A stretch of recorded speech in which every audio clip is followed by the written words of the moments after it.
मुंबई के Santa cruise इलाके में एक फैमिली रहा करती थी। उस फैमिली के मुखिया थे कमलकांत शाह और कमलकांत का एक अच्छा खासा गारमेंट्स का कारोबार था। कमलकांत की 2012 में शादी भी हो चुकी थी एक काजल नाम की लड़की से और कमलकांत की मां सरला देवी भी उन्हीं के साथ उन्हीं के घर पर रहा करती थी। कमलकांत की एक सिस्टर भी थी कविता, जिनकी ऑलरेडी शादी हो चुकी थी। कमलकांत और काजल की शादी के बाद में ये दोनों काफ़ी खुश थे। 2 बच्चे भी हुए और वो बच्चे भी 2022 तक 8-9 साल के हो चुके थे और साल आ जाता है 2022 तक पति पत्नी के रिश्ते के बीच में काफ़ी ज़्यादा खटास आ चुकी थी। बात बात पर उनकी लड़ाइयाँ होनी शुरू हो चुकी थी और 2022 के जनवरी महीने में तो बात इतनी ज़्यादा बढ़ गई थी कि काजल अपने दोनों बच्चों को लेकर अपने मायके चली गई थी कमलकांत को अकेला छोड़कर। लेकिन अब क्योंकि काजल कोई भी नौकरी नहीं करती थी, कोई भी उसके पास 2 पैसों का जुगाड़ नहीं था और वो ज़्यादा टाइम तक अपने पीहर में नहीं रह सकती थी, तो वो फैसला करती है कि अपने पति के पास वो वापस चली जाएगी, कमलकांत के पास वो वापस चली जाएगी। तो जनवरी में आई थी, वो 5-6 महीने अपने पीहर में गुजारती है और जून के महीने में वो कमलकांत से मिलने जाती है और आपस में बातचीत से ही वो पुराने सारे गिले शिकवे जो भी थे वो सारे ख़त्म कर देते हैं और एक बार फिर से अपने दोनों बच्चों को लेकर काजल कमलकांत के पास उसके घर पर पहुंच जाती है। जून के महीने में काजल घर आई थी, काफ़ी खुश थी। जून बीतता है, जुलाई बीतता है, फिर आता है अगस्त का महीना। 24 अगस्त को अचानक से कमलकांत के पेट में तेज़ दर्द शुरू हो जाता है। आमतौर पर हम पेट दर्द के ऊपर इतना ज़्यादा ध्यान नहीं देते हैं, वैसे ही कमलकांत ने भी शुरू में उस पेट दर्द के ऊपर कोई भी ध्यान नहीं दिया, लेकिन वक्त के साथ साथ वो पेट का दर्द और बढ़ता चला गया। जब दर्द आउट ऑफ कंट्रोल हो रहा था तब कमलकांत ने अपने फैमिली डॉक्टर को फ़ोन किया। फैमिली डॉक्टर कमलकांत के पास उसके घर पहुंचता है। जितनी भी पेट दर्द की छोटी मोटी दवाइयां होती हैं, थोड़ा बहुत चेकअप कर वो फैमिली डॉक्टर कमलकांत को वो दवाइयां दे देता है। कमलकांत का दर्द दवाइयां लेने के बाद में कुछ हद तक कम होता है, लेकिन थोड़ी देर बाद वो दर्द फिर से बढ़ जाता है।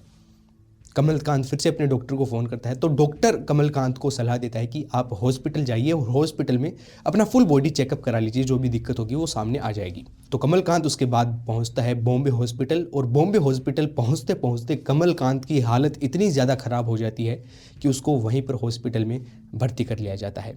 उसके बाद में कमलकांत का डॉक्टर्स जनरल चेकअप करते हैं, लेकिन डॉक्टर्स के सामने कोई भी दिक्कत नहीं आती है। कमलकांत एकदम फिट नज़र आ रहा था।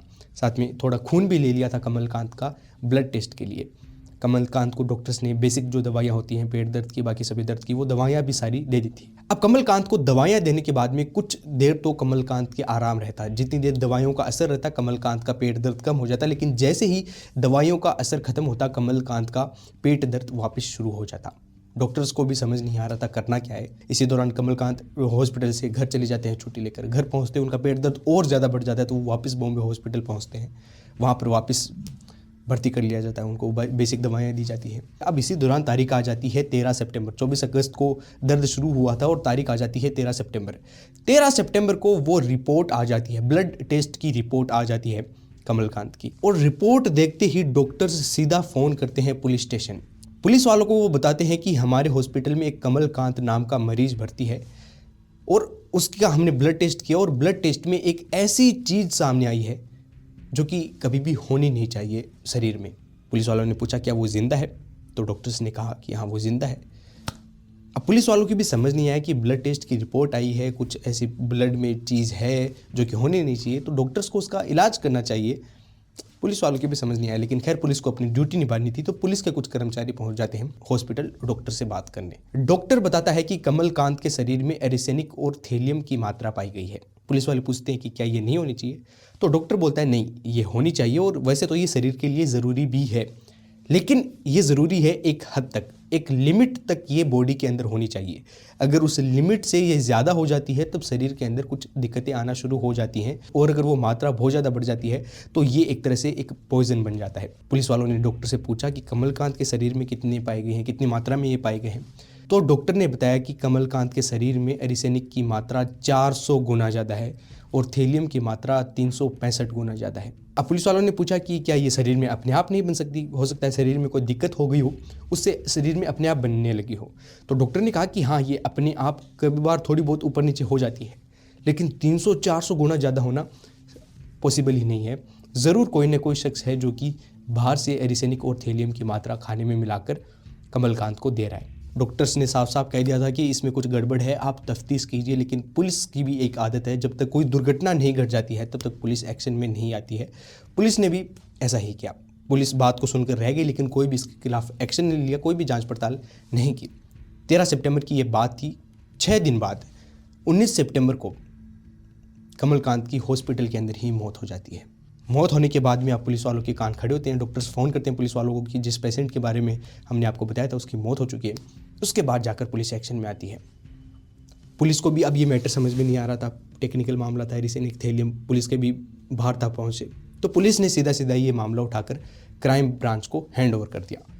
क्राइम ब्रांच अपनी तफ्तीश शुरू करती है। सबसे पहले कमलकांत की पोस्टमार्टम की जाती है। पोस्टमार्टम में भी ये साफ हो जाता है कि कमलकांत की मौत की वजह है एरिसेनिक और थैलियम की मात्रा ज़्यादा होना। पुलिस वाले पहुंचते हैं कमलकांत के परिवार के पास।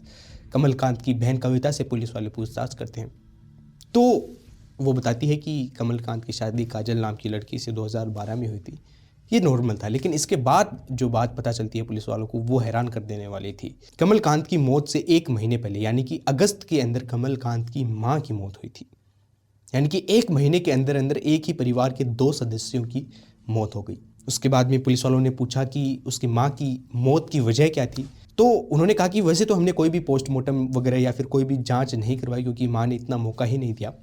लेकिन माँ के सिम्टम्स जो थे वो सेम भैया वाले थे। माँ को भी शुरू में पेट दर्द शुरू हुआ था और पेट दर्द बहुत ज़्यादा बढ़ता चला गया और एक रोज़ माँ की मौत हो गई। लेकिन उनकी माँ का कोई भी टेस्ट कराने का मौका मिला नहीं, क्योंकि एक तो वो बुज़ुर्ग थी और ऊपर से कोरोना का भी कुछ साइड इफ़ेक्ट चल रहा था।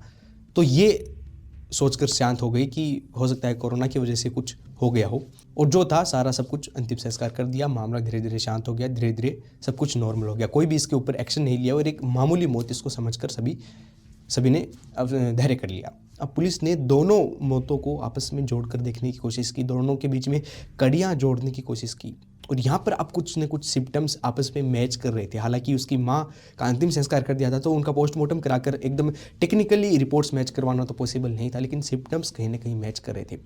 लेकिन पुलिस के मन में अभी भी डाउट था कि एरिसेनिक और थैलियम जैसी ये केमिकल्स कौन दे रहा है, अगर दे रहा है तो कैसे दे रहा है। वैसे तो एरिसेनिक और थैलियम को खाने में मिलाकर दिया जा सकता है, पानी में मिलाकर दिया जा सकता है, क्योंकि इनका कोई स्वाद नहीं होता, कोई रंग नहीं होता। जिस भी चीज़ में इनको मिलाया जाएगा उसी चीज़ में ये आराम से घुल जाएंगी, किसी को कोई पता नहीं चलेगा कि इसमें कुछ मिलाया गया है क्या। पुलिस वालों ने फिर से कमलकांत की बहन से पूछताछ की कि क्या आपको कुछ गड़बड़ लगता है, क्या आपको कुछ अलग लगा है पिछले कुछ दिनों में। तो कविता ने बताया कि उसकी भाभी काजल जनवरी में वो उसके भाई को छोड़कर चली गई थी अपने मायके। जुलाई के अंदर वो वापस आ गई थी। आने के बाद में वो काफ़ी खुश लग रही थी, हंसी खुशी बात कर रही थी, हंसी खुशी सारा काम कर रही थी। लेकिन जब उसके भाई के पेट में दर्द शुरू हुआ और जब उसका भाई हॉस्पिटल के अंदर भर्ती था, तब पीछे से काजल कविता को बोलती है, कमलकांत की बहन को बोलती है काजल कि प्रॉपर्टी के कागज़ कहाँ हैं, इंश्योरेंस वगैरह का क्या मामला है, जो बिज़नेस है उसका क्या सब कुछ है। इसके बारे में सब कुछ काजल कविता से बात कर रही है। और ये सुनकर कविता बड़ी हैरान होती है कि इसका पति हॉस्पिटल के अंदर भर्ती है, वो इतना दर्द सहन कर रहा है और ये कहाँ पर बिजनेस के प्रॉपर्टी की बातें कर रही है। ये थोड़ा बहुत अजीब लगा कविता को, लेकिन उसने कोई भी शक नहीं जताया। अब पुलिस को भी मामला थोड़ा गड़बड़ लगा और पुलिस की भी शक की सुई काजल की ओर मुड़ गई। पुलिस ने काजल के कॉल रिकॉर्ड्स निकालने का फैसला किया, लेकिन कॉल रिकॉर्ड्स एकदम क्लीन थे, उनके अंदर कोई भी नंबर बहुत ज़्यादा हाईलाइट नहीं हो रहा था। कुछ एक नंबर थे लेकिन वो नॉर्मल थे। साथ में अगर काजल एरिसेनिक और थैलियम जैसी केमिकल्स दे रही है तो वो दे किस तरीके से रही है। अगर वो खाने में डाल रही है तो खाना तो घर के सभी लोग खाते हैं, तो सभी लोगों के शरीर के अंदर एरिसेनिक और थैलियम की मात्रा होनी चाहिए। तो पुलिस फैसला करती है काजल के पास जाने का, काजल से बातचीत करने का। पुलिस काजल के पास पहुंचती है और काजल को बोलती है कि मैम देखो, हम आपका भी एक बार ब्लड टेस्ट करा कर देख लेते हैं, क्या पता कोई आपकी फैमिली का दुश्मन हो जो कि आप सभी को ख़त्म करना चाहता हो और वो आपके खाने में ये सभी केमिकल्स मिलाता हो। पुलिस ने कहा काजल को कि आप हमारे साथ आइए और आपका ब्लड टेस्ट कराते हैं, आपकी भी सेफ्टी हो जाएगी और हमारा भी एकदम मैटर क्लियर हो जाएगा। तब काजल ने साफ साफ मना कर दिया कि नहीं, मैं मेरा ब्लड टेस्ट नहीं कराऊंगी।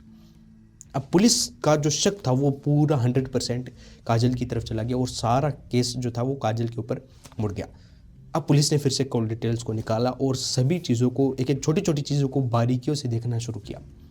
बाकी सब कुछ सही था, लेकिन एक नंबर था जिस पर काजल काफ़ी ज़्यादा बातें किया करती थी, लेकिन वो नंबर कमलकांत के फ़ोन में भी था और कमलकांत भी कई बार उस नंबर पर बातें किया करता था। तो पुलिस ने इतना ज़्यादा उस पर ध्यान नहीं दिया, लेकिन फिर भी पुलिस ने सोचा कि थोड़ी बहुत इस नंबर के बारे में जांच पड़ताल कर ली जाए। तो उस नंबर के बारे में जब छानबीन हुई तो पता चला कि वो नंबर किसी हितेश नाम के शख्स का है। हितेश कौन? हितेश है कमलकांत के स्कूल का दोस्त। वो स्कूल से कमलकांत के साथ था और अभी भी उसके साथ है। कई बार वो बातें करते हैं, कई बार वो कमलकांत के घर पर भी आता है, आना जाना उनका लगा रहता है। अब जब काजल और कमलकांत की आपस में लड़ाई हुई तब अपना जो दुख था वो काजल शेयर करती थी हितेश के साथ। वो हितेश से बातें क्या करती थी और हितेश को सारी बातें बताया करती थी कि उसके ऊपर क्या क्या बीत रही है। इसी बीच हितेश और काजल एक दूसरे के नज़दीक आ जाते हैं, एक दूसरे के साथ हमदर्द हो जाते हैं और उनको पता ही नहीं चलता और दोनों के बीच में प्यार हो जाता है। धीरे धीरे हितेश और काजल और करीब आ गए और काजल ने फैसला किया कि वो अब कमलकांत को छोड़ देगी। लेकिन अगर काजल कमलकांत को डिवोर्स देती तो काजल को ना तो उसकी प्रॉपर्टी में हिस्सा मिलता, ना ही उसके बिजनेस में हिस्सा मिलता। कुल मिला के बात यह है कि काजल के पास कुछ भी पैसे नहीं आते कमलकांत की तरफ से।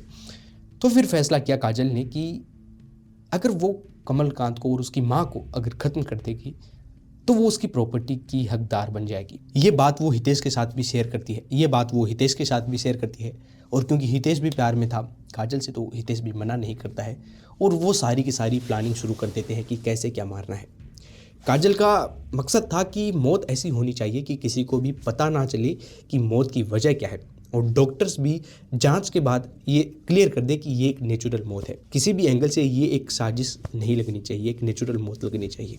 ये सारी बात वो हितेश को बताती है और हितेश भी जांच पड़ताल शुरू कर देता है कि कैसे हम ऐसे किसी को मार सकते हैं। और ये जनवरी 2022 की बात है। तो काजल भी कमलकांत को छोड़कर अपने मायके आ गई थी, तो वो फ्रीली बात कर सकती थी हितेश से। उसे कोई भी रोकने टोकने वाला नहीं था, कोई भी उसके ऊपर शक करने वाला नहीं था। तकरीबन 7 महीने तक वो पूरी प्लानिंग करते हैं कि कैसे क्या करना है। इसी दौरान हितेश को पता चला एरिसेनिक और थैलियम के बारे में, लेकिन साथ में उसको ये भी पता चला कि ये केवल जो मैन्युफैक्चर करते हैं मेडिसिन उनको ही दिए जाते हैं और उनकी कागजी कार्रवाई होती है। तो हितेश ने एक फर्जी कंपनी बनाई और उस फर्जी कंपनी के नाम से उसने थैलियम और एरिसेनिक दोनों पदार्थ खरीद लिए। दोनों चीज़ें काजल को देने के बाद में काजल को कहा कि अब तुम वापस चले जाओ कमलकांत के घर। जून के महीने में कमलकांत के घर पहुंचती है काजल और धीरे धीरे उसकी माँ को और कमलकांत को दोनों को चाय के अंदर, जूस के अंदर वो दोनों चीज़ें मिलाकर देना शुरू कर देती है। खाने में नहीं मिलाती है, क्योंकि अगर वो खाने में मिलाएगी तो खाना सभी को खाना पड़ता है और खाने से उसके बच्चों को भी हार्म होगा और उसको भी हार्म होगा। लेकिन उसको तो केवल उसकी माँ को और उसके पति को मारना था। तो वो चाय के अंदर और जूस के अंदर एरिसेनिक की थोड़ी थोड़ी मात्रा डालकर देने लगी उसके पति और उसकी माँ को। अब क्योंकि उसकी माँ थोड़ी बुजुर्ग थी, थोड़ी कमज़ोर थी, तो एरिसेनिक और थैलियम ज़्यादा जल्दी से बूस्ट हो गए उनके शरीर में और इसी वजह से 1-1.5 महीने के अंदर अंदर उसकी माँ की मौत हो जाती है।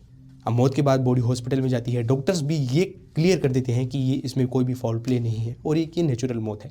डॉक्टर्स ज़्यादा टेस्ट वगैरह करते नहीं है और सारा मामला एकदम दबकर रह जाता है। इसके बाद में काजल और हितेश दोनों का हौसला और बढ़ता है कि ये तो मेडिकल साइंस भी नहीं इसको पकड़ सकती है, एक ऐसा हमने तरीका ढूंढ कर निकाला है।